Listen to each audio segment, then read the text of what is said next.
दोस्तों, अगर आपको वीडियो अच्छी लगे तो चैनल को जरूर सब्सक्राइब करें। धन्यवाद। आज का वीडियो है आत्मा ने किया मरे बच्चे को जिंदा। यह घटना सन 1958 में घटित हुई थी। उस समय में चिकित्सा सुविधा बहुत ही कमजोर हुआ करती थी।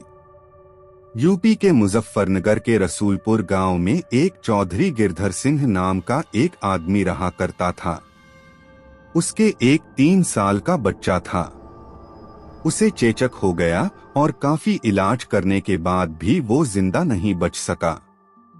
रात में उसकी मौत होने से सुबह उसके अंतिम संस्कार करने का निर्णय किया।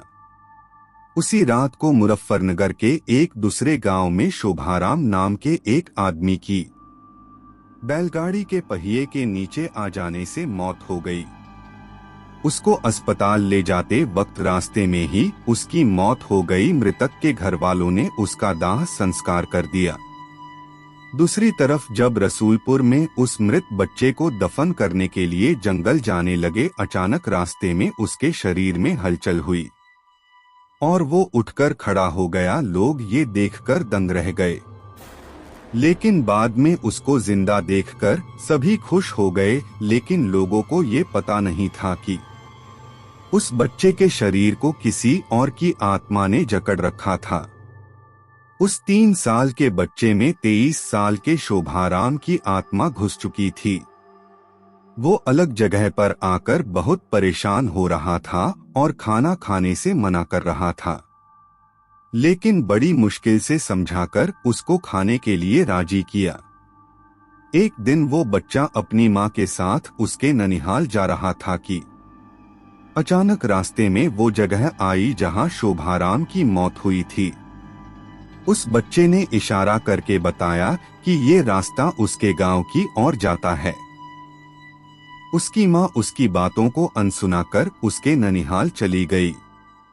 उसके ननिहाल में आत्माराम के गांव का एक आदमी जगन्नाथ किसी काम से आया। आत्माराम की आत्मा ने उसको पहचानकर उसे आवाज लगाई। जगन्नाथ को बच्चे के मुंह से अपना नाम सुनकर अचंभा हुआ। जगन्नाथ के पूछने पर उस बच्चे ने उसका पूरा इतिहास बता दिया और बोला कि मेरी मौत से पहले ही तुम लोगों ने मुझे जला दिया और मैं इस बच्चे के खाली शरीर को देखकर इसमें रहने लग गया। जब जगन्नाथ ने ये बात अपने गांव में बताई तो उसके पूरे परिवार ने आत्माराम से मिलने चल दिए।